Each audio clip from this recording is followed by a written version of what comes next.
welcome back to my channel. Today we're going to be making, I consider, the best non-dairy, egg-free chocolate chip cookies.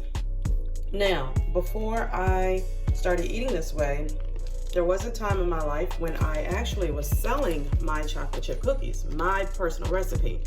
Now, when I decided to stop eating traditional standard diet, of course, the first thing that I wanted to try to find out was how to make a really great chocolate chip cookie. So we went through a lot of recipes. Some of the recipes wanted you to do coconut oil.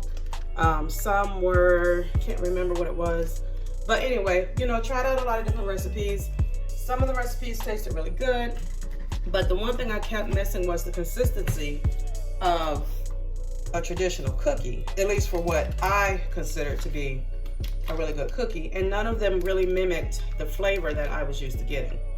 So I just kept playing around with it, and one day I decided to take my actual recipe that I have, like I said, that I was selling cookies with, and tried to modify it the best that I could, and the recipe worked. So I'm going to share that with you all today. Now, the butter that I am using is Country Crock plant-based avocado or olive oil. I go between this one and I go between this and the avocado butter, so it doesn't really matter for me. So what we're doing is 2 sticks of that. We're going to do 1 cup of sugar. Yes, 1 cup of sugar, 1 cup of brown sugar. And we're just going to get that creamed up together.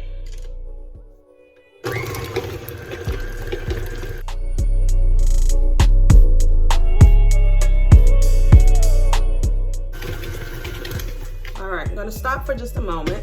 And so I've already put in my sugar, butter, and the brown sugar. So I'm going to add in my vanilla. I personally enjoy doing 2.5 teaspoons of vanilla. I'm not using pure vanilla, I'm doing imitation. You can use pure vanilla if you like. That is your choice. And one of the secret ingredients that I used is a lot of recipes you can substitute applesauce to help as a binding agent to hold things together. So I decided to try the applesauce. I didn't have plain applesauce, I had strawberry in the closet. I know, strawberry sounds crazy, but because I was just willing to give it a shot, that's what I did. So I'm taking one of these small containers and I'm just gonna add that into my mixture.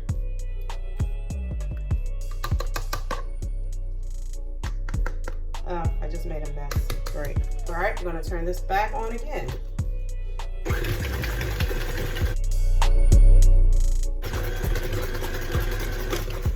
All right, time to lift this baby up. So now I'm just going to scrape down the sides. Make sure I get everything mixed.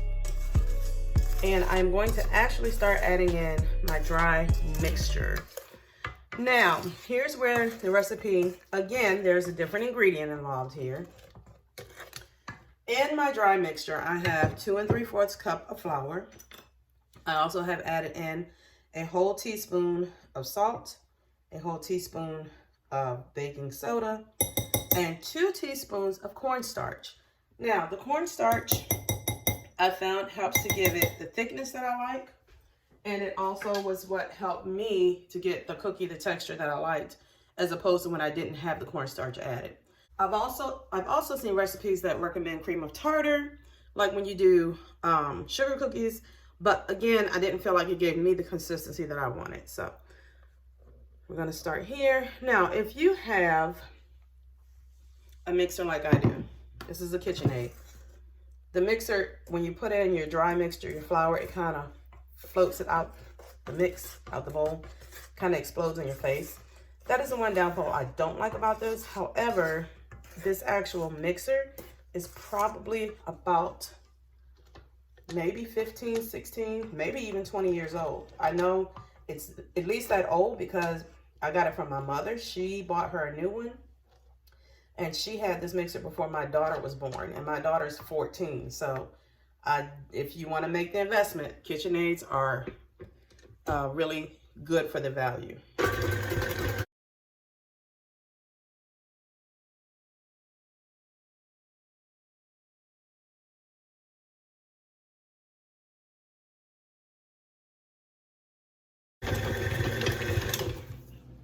All right, so all I'm gonna do right now is make sure I got everything mixed up well.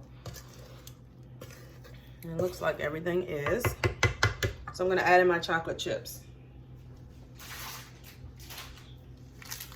Now, just as a clarification, my husband and I, my family, we are not vegan, so we are plant-based.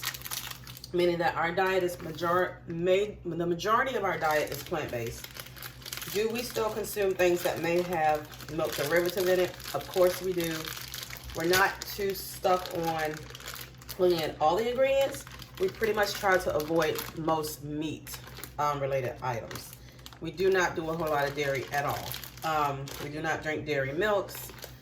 We do not really eat dairy ice creams. We buy dairy-free ice creams. But as far as things like this, that we're not going to eat a whole lot of, these chips. These are just traditional semi-sweet chips. But if you are vegan, there are vegan options for chocolate chips. You do not have to, you know, buy what's in the store. You can actually, and actually I know Walmart, I believe, sells a vegan option for chips. I usually just turn this machine on and let it go. And that is that.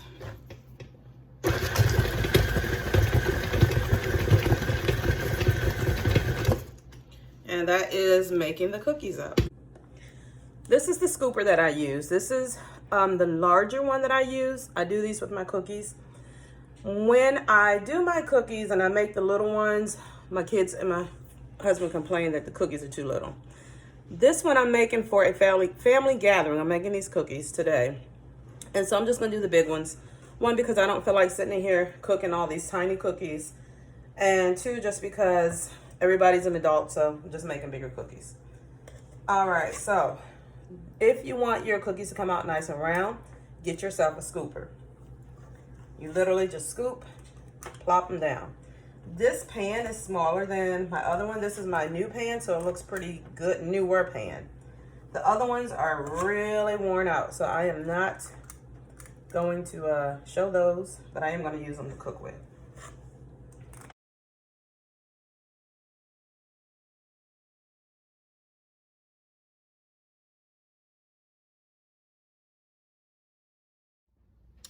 All right, these are my second batch of cookies that came out. I actually, because these are bigger cookies, they do have to cook longer than 8 to 10 minutes. These have cooked for about 16 minutes actually. And I use a wire rack or cooling rack. And I usually just take my pan. This is one of my old air pans, so air baking pans. Excuse how bad it looks, but they still cook wonderfully. So I take the cookies on the pan and let them chill here for a few minutes. And then when they feel like they're easily able to come up, then I go ahead and I scoop them up with my spatula. So they are browned. This is the ones that's already cooked. As you can see, they're not as dark as some chocolate chip cookies. I did not use dark brown sugar, but if you want them really dark or darker, you can use the dark brown sugar. Now, with the recipe that I'm using, what I really like with this recipe is that I get these crinkles in the cookie, which I was not getting before. They came out like little cakes. They're nicely brown on the bottom. Now, some people like the cookies that come out like little cakes. I personally don't. I've always made them look like this. So once the cookie cools, it gives you a little bit of a crunch. You can see that it is thoroughly cooked and it is really good. So I'm gonna put this back together and give it to one of the kids later. All right, y'all, so this is some of my family. This is Nene. So this is her first time trying my cookies. So what do you think? They really good. I like it a lot. Now, does it taste different at all? Not really. It don't taste different at all. It tastes like a regular chocolate chip cookie? Yeah. Okay, so it literally has no eggs in it. And it has no milk. And you can't tell the difference? No. Okay. So would you recommend somebody eat this cookie? Most definitely. Would you buy it? Most definitely. Okay, cool. Thank you. All right, so this is my nephew, Deshaun. This is the first time he ate this cookie. So let's see. He looked kind of nervous, actually.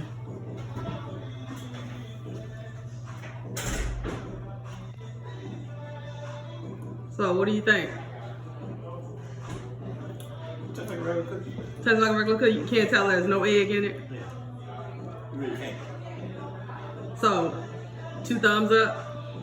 Yeah, you love that. All right, cool. Thank you.